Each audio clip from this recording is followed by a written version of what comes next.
तो देखिए अपन इम्पीडेंस समझ रहे थे, ठीक है। तो इम्पीडेंस एसी परिपथ में किसे कहते हैं अपन ये देखते हैं। हम देखते हैं कि वाइंडिंग लगी रहती है, फिर भी बोला जाता है प्योर इंडक्टिव सर्किट है या प्योर कैपेसिटिव सर्किट है। तो ये सिर्फ क्या है, काल्पनिक होता है, सिर्फ काल्पनिक होता है, क्योंकि अगर वाइंडिंग है तो उसमें कुछ न कुछ तो प्रतिरोध होगा, ठीक है। तो यही प्रतिरोध के कारण ही ये प्योर इंडक्टिव सर्किट या प्योर कैपेसिटिव सर्किट काल्पनिक माने जाते हैं। तो यहाँ पे कॉइल है या वाइंडिंग ले रहे हैं, उसमें प्रतिरोध अवश्य ही होगा। तो अपन प्रतिबाधा यानी इम्पीडेंस हिंदी में से प्रतिबाधा कहते हैं। तो इसकी परिभाषा देखिए क्या है कि किसी एसी परिपथ में विद्युत धारा प्रवाह के लिए कुल अवरोध क्यों बोला जा रहा है, क्योंकि यहाँ पर रेजिस्टेंस के साथ साथ इंडक्टेंस भी है या रेजिस्टेंस के साथ साथ कैपेसिटेंस भी है, ठीक है। इसीलिए कुल अवरोध, जितना अवरोध आ रहा है उसे इम्पीडेंस कहते हैं। तो इसकी आप लोग परिभाषा लिख लीजिएगा। किसी एसी परिपथ में विद्युत धारा प्रवाह के लिए कुल अवरोध इम्पीडेंस कहलाता है। इम्पीडेंस को जेड से प्रदर्शित किया जाता है और इसका मात्रक ओम होता है, OHM, ओम। और इसका सिंबल आप ऐसे भी देखेंगे तो इस तरह से ओम कहलाता है। फिर हम पावर फैक्टर में पहले ही हमने क्या देखा है, एक्टिव पावर, एपरेंट पावर, ये VI cos phi होता है। बेसिक सा इसको भी देख लेते हैं, पावर को भी समझ लेते हैं कि कौन सा पावर कहाँ पे होता है। तो जब भी हम पावर की बात करेंगे तो पावर एसी परिपथ में इलेक्ट्रिकल पावर को 3 प्रकार से लिख सकते हैं, एक्टिव पावर, एपरेंट पावर और रिएक्टिव पावर। तो इनका तो हिंदी में मैंने बता दिया था, हिंदी में इसको वास्तविक पावर बोलते हैं, इसको आभासी पावर बोलते हैं और इसको रिएक्टिव को, ये आपका तीसरा है रिएक्टिव पावर। इन दोनों को आपने देख लिया था। इसका देखिए रिएक्टिव पावर क्या होता है, वाट लेस पावर होता है, जस्ट एक्टिव पावर का अपोजिट वाट लेस, यानी वाटहीन, हिंदी में कहेंगे वाटहीन शक्ति होती है ये। और आपने देखा था जो एक्टिव पावर होता है वह हमने पढ़ा था यूज़फुल होता है, यानी उपयोगी होता है। तो आपका जो रिएक्टिव पावर होता है वो यूज़लेस होता है, यूज़लेस होता है। और इसका रिएक्टिव पावर का फॉर्मूला होता है VI sin phi, VI sin phi। और इसकी इकाई होती है, रिएक्टिव है, देखिए वोल्टेज की इकाई तो वोल्ट हो जाएगी और करंट की इकाई एम्पियर हो जाएगी। और रिएक्टिव है तो यहाँ पे छोटा सा R लगा देंगे, इससे क्योंकि सेम इसकी भी इकाई होती है, kVA होती है, तो फिर डिफरेंस नहीं रह जाएगा। ये एक्टिव है और ये रिएक्टिव है, इसलिए हम यहाँ पर R लिखते हैं, ठीक है। तो अगर हम एक सर्किट बनाएं, एक डायग्राम बनाएं तीनों पावर के लिए, तीनों पावर को समझने के लिए, तो हम ऐसे समझ सकते हैं कि यहाँ पर ये एपरेंट पावर होता है,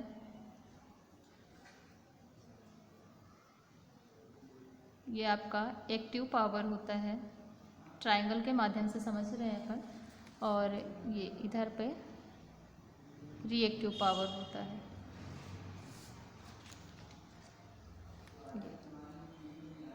इस तरह से, ठीक है। तो ये आपका VI होता है, VI cos phi होता है, और ये आपका VI sin phi होता है। ओके, तो बेसिक है ये पावर आप लोग को डिटेल में पढ़ना है तो आप फर्स्ट ईयर के सिलेबस में देखेंगे, काफ़ी डिटेल में दिया है, तो आप वहाँ से पावर पढ़ लीजिए। नहीं तो लेक्चर लग रहे हैं first year electrician, first year की थ्योरी के लेक्चर भी लग रहे हैं, उसमें बेसिक्स चल रहा है, वहाँ पे जाके आप वीडियो देख लीजिए और ये पावर आप अच्छे से समझ लीजिएगा। तो चलिए अपन देखते हैं रोटर पावर फैक्टर।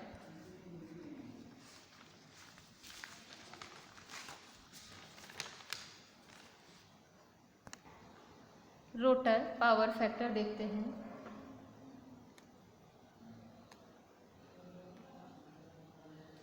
तो हमने देखा जब हम पावर फैक्टर पढ़ रहे थे तो power factor equal to cos phi और कॉस फाई इक्वल टू होता है R/Z। हमने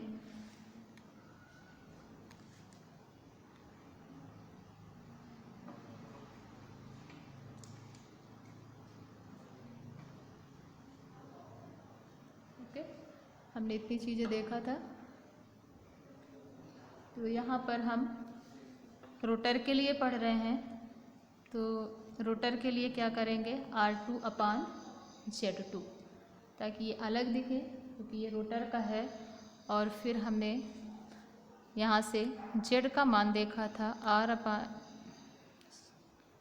R2 का स्क्वायर प्लस XL का स्क्वायर रूट, ये हमने इम्पीडेंस का मान देखा था।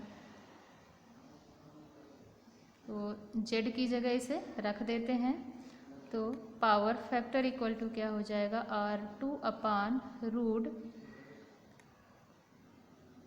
R2 का स्क्वायर प्लस XL का square,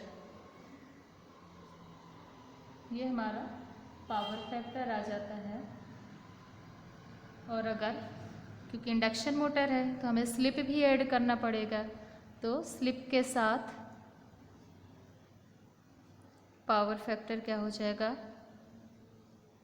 R2/R² plus XL, slip भी ऐड कर लें का स्क्वायर। ये हमारा इंडक्शन मोटर के लिए पावर फैक्टर का फॉर्मूला हो जाता है, इसको नोट कर लीजिएगा। फिर देखिए हम स्लिप के लिए थोड़ा सा इम्पॉर्टेंट पॉइंट देख लेते हैं, बार बार स्लिप आ रही है तो इम्पॉर्टेंट पॉइंट देख लेते हैं स्लिप के लिए। तो मोटर में दो कंडीशन हो रही हैं, एक तो स्टार्टिंग कंडीशन और दूसरा रनिंग कंडीशन।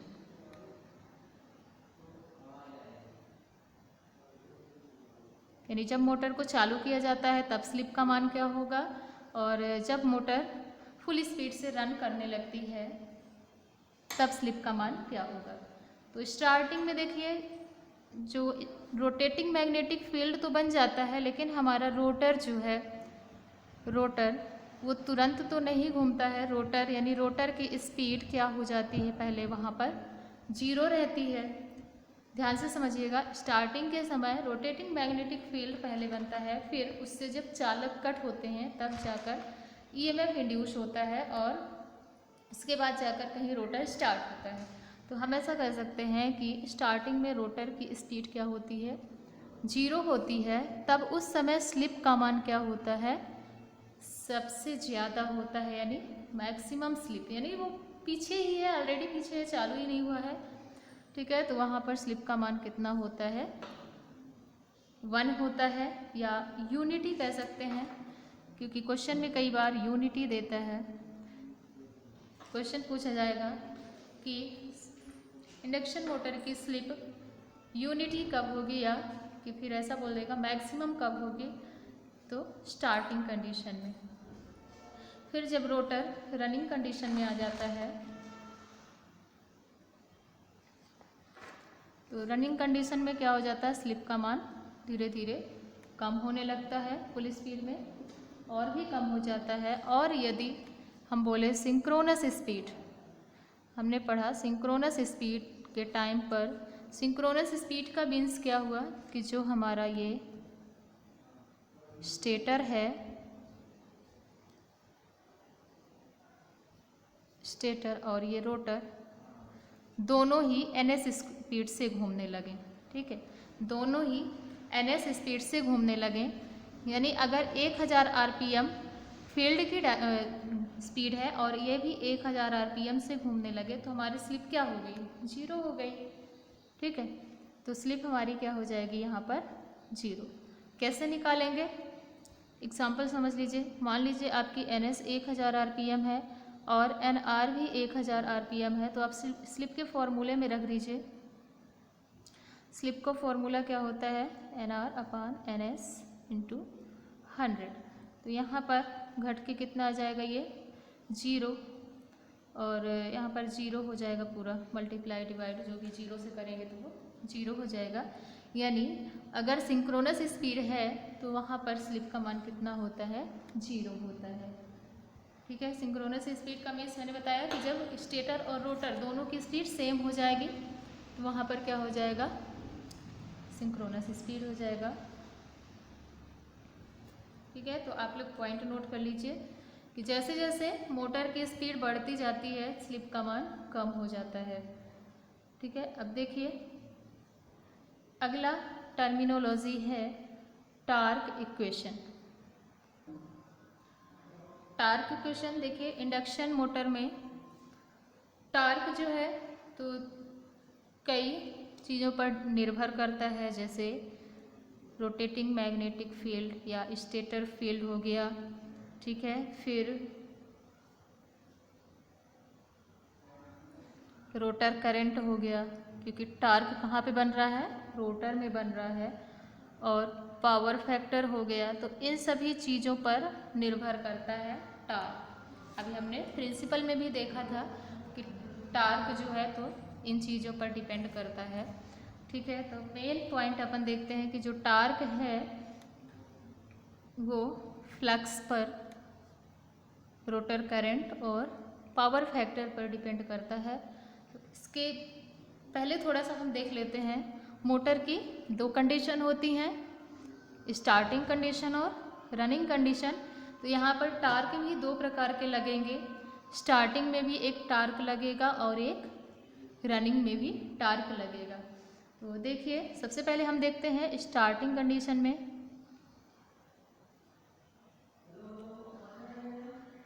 स्टार्टिंग कंडीशन में देखते हैं तो स्टार्टिंग टार्क सबसे पहले देखेंगे। स्टार्टिंग कंडीशन में कौन सा टार्क लगेगा, स्टार्टिंग टार्क।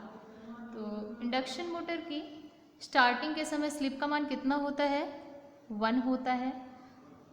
क्यों, क्योंकि रोटर स्थिर रहता है। ठीक है, रोटर स्थिर रहता है, इसीलिए स्लिप का मान कितना होगा, 1 होता है, यानी यूनिटी होता है। रीज़न लिख लीजिएगा, nr = 0, क्योंकि रोटर स्पीड 0 होती है, इसीलिए स्लिप का मान इतना होता है। फिर अगर हम देखें रनिंग टॉर्क के लिए, आगे हम कॉन्सेप्ट क्लियर कर रहे हैं, बेसिक थोड़ा सा रिवाइज करवा दूँ मैं। रनिंग टॉर्क के लिए क्या करेंगे, रनिंग कंडीशन में क्या होगा, रनिंग टॉर्क क्या है कि वह टॉर्क जो इंडक्शन मोटर को रनिंग कंडीशन में बनाए रखने के लिए पर्याप्त होता है। ठीक है, हम जानते हैं कि स्टार्टिंग में टॉर्क अधिक लगता है और जब मोटर अपनी फुल स्पीड प्राप्त कर लेती है तो वहाँ पर सिर्फ मोटर को स्टार्ट यानी चालू रखने के लिए ही टॉर्क की ज़रूरत रहती है। तो हमने देखा कि स्टार्टिंग में तो स्लिप का मान 1 होता है, यूनिटी होता है, लेकिन जैसे जैसे स्पीड बढ़ती जाती है तो स्लिप का मान क्या हो जाता है, यहाँ पर कम हो जाता है। ठीक है, ये मैं इसलिए बता रही हूँ क्योंकि अभी आगे हमें काम पड़ेगा इसका, कहाँ पर स्लिप का मान कितना रखना है। और कभी भी न्यूमेरिकल पूछता है, अभी मैं आगे न्यूमेरिकल सवाल भी बताती हूँ इससे रिलेटेड, कई तरह से घुमा के पूछता है। तो आपको ये कॉन्सेप्ट क्लियर रखना है स्लिप का, कि कहाँ पर स्लिप का मान कितना होगा, स्टार्टिंग टार्क क्या है, रनिंग टार्क क्या है, ये सारी चीज़ें हमें ध्यान में रखना पड़ेगा। ठीक है, तो आते हैं इंडक्शन मोटर के टार्क पे जो हमें पढ़ना है। अगला हमारा टर्मिनोलॉजी क्या था,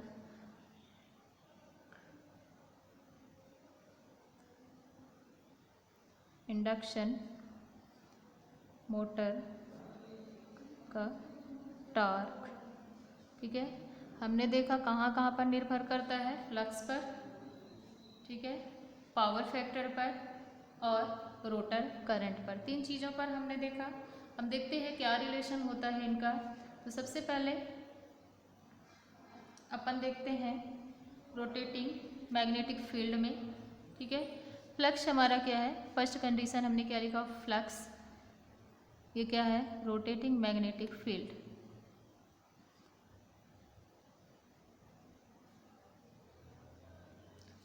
तो इसका क्या प्रभाव पड़ता है, जो टार्क है, सबसे पहले रोटेटिंग मैग्नेटिक फील्ड इंड्यूस हुआ, उससे ईएमएफ बना, ईएमएफ से ही तो टार्क बनेगा ना।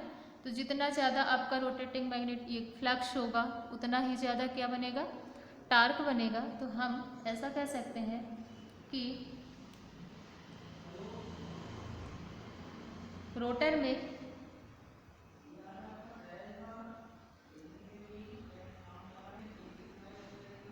ईएमएफ इंड्यूस होने का कारण क्या है, रोटर में ईएमएफ इंड्यूस होने का कारण क्या है, रोटेटिंग मैग्नेटिक फील्ड, ठीक है। जो रोटर में ईएमएफ इंड्यूस हो रहा है उसका कारण कौन है, रोटेटिंग मैग्नेटिक फील्ड, ठीक है। तो यह यहाँ पर हम देखते हैं कि जो रोटर टार्क होता है वो रोटेटिंग मैग्नेटिक फील्ड के समानुपाती होता है। Rotor torque rotating magnetic field के समानुपाती होता है, जहाँ फील्ड यानी एफ यानी क्या, फाई यानी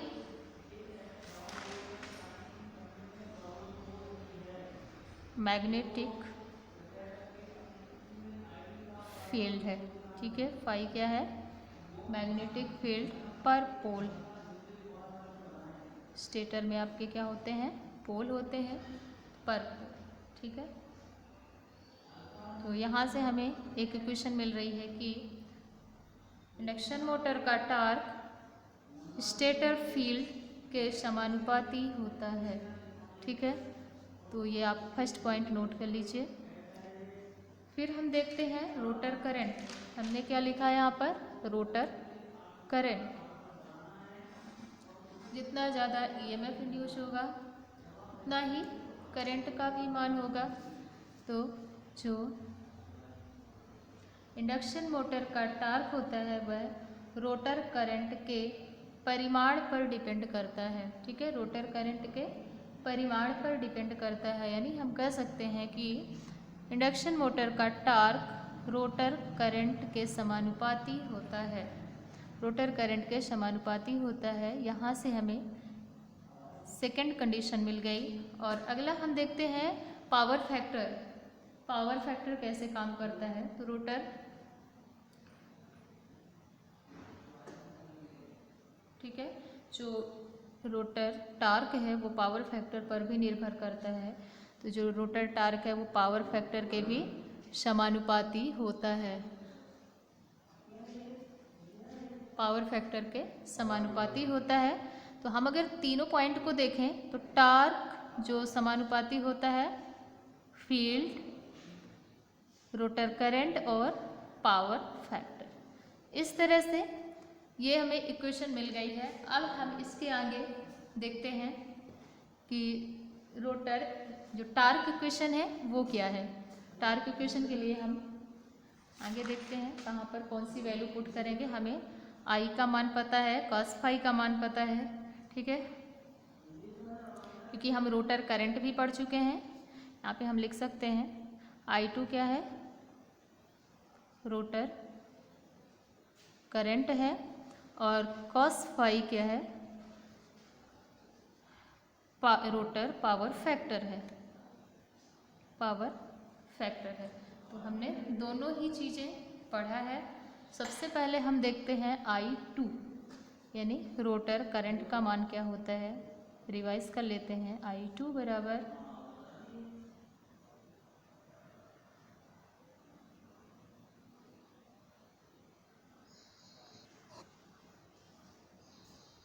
तो I2 इक्वल टू क्या होता है, S यानी slip into rotor EMF upon root R square plus X L का होल स्क्वायर हमने पूरा स्लिप के साथ लिया है।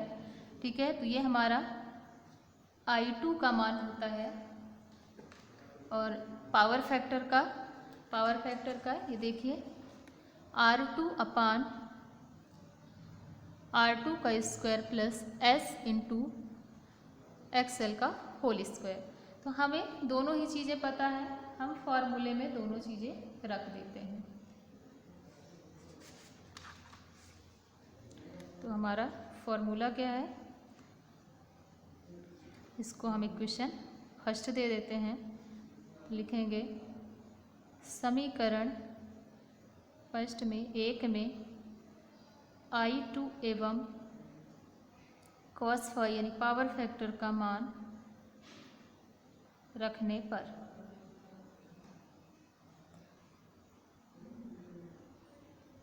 ठीक है, तो हम यहाँ पर मान रखते हैं। सबसे पहले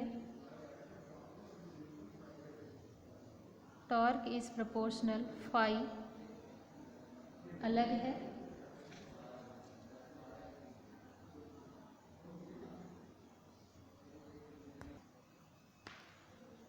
I2 का मान रख देते हैं SE2 अपान रूट R2 का square plus S into XL का whole square.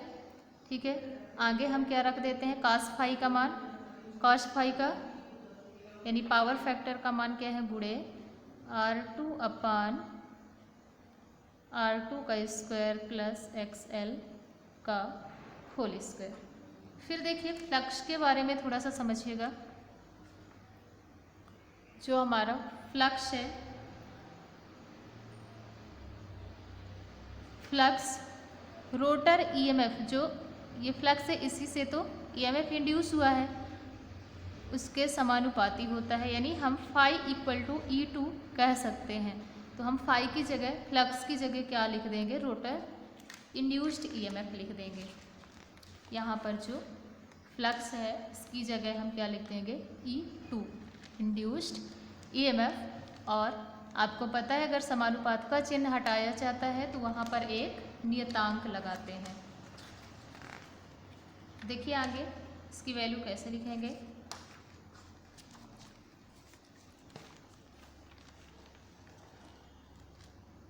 Torque equal to समानुपात का चिन्ह हटाया है तो वहाँ पर क्या लग जाएगा, के एक नियतांक है और फाई की जगह हमने क्या लिख दिया है, E2 लिख दिया है। बाकी आप पूरा उसी तरह उतार दीजिए। तो S E2 अपान R2 का स्क्वायर प्लस XL का स्क्वायर इंटू जो आपका पावर फैक्टर का मान है वो लिख देंगे। आगे हम इसको सॉल्व करते हैं।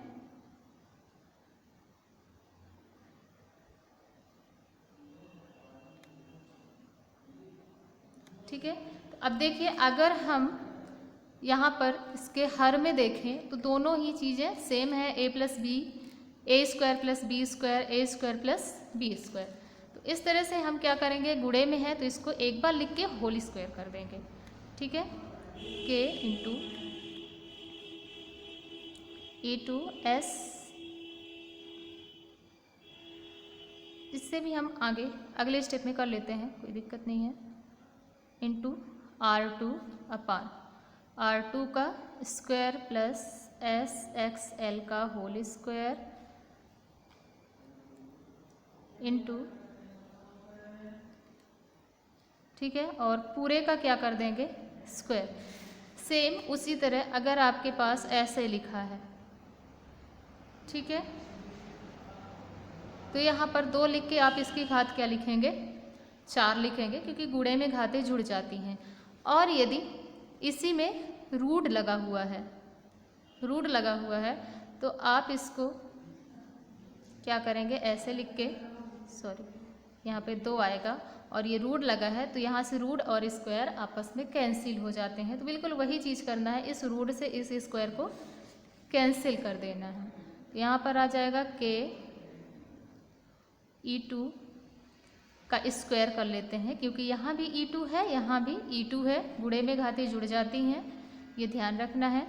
और ये आपका है स्लिप पहले रख लीजिए, और R2 अपान R2 का स्क्वायर प्लस SXL का स्क्वायर। अब आपका टार्क कितना बचा, ये इतना बचता है। तो यहाँ पर हम क्या कर रहे हैं, ये जो भी टार्क निकाल रहे हैं स्लिप के साथ निकाल रहे हैं, स्लिप के साथ निकाल रहे हैं, यानी हमारी मोटर क्या है, रनिंग कंडीशन में है। ठीक है, मोटर कौन सी कंडीशन में है, रनिंग कंडीशन में है, क्योंकि हम स्लिप के साथ ले रहे हैं।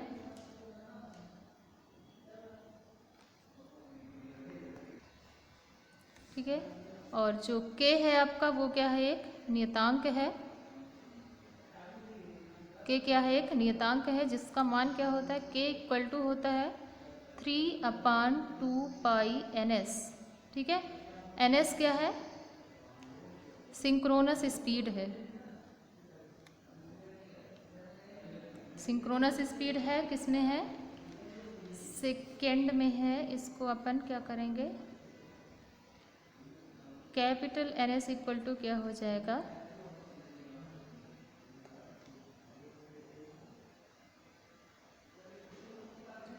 N/60। ठीक है, N/60 करना पड़ेगा। NS equal to small NS का मान अगर हमें कैपिटल के रूप में चाहिए तो N/60 करना पड़ेगा।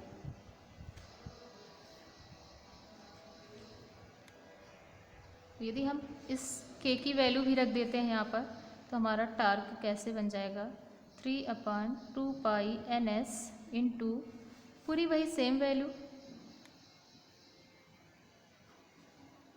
कभी कभी फॉर्मूला पूछ लेता है, आगे भी हमें न्यूमेरिकल करना है, वहाँ भी हमें ज़रूरत पड़ेगी। और टार्क की इकाई क्या होती है, न्यूटन मीटर।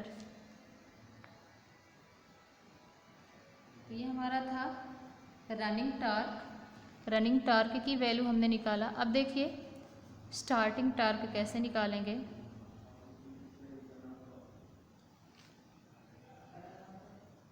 स्टार्टिंग टार्क हमें पता है, स्टार्टिंग के समय रोटर स्पीड क्या होती है, 0 होती है, और स्लिप का मान क्या हो जाता है, वहाँ पर 1 हो जाता है। तो इस इक्वेशन में स्लिप का मान क्या रख दें, 1 रख देते हैं।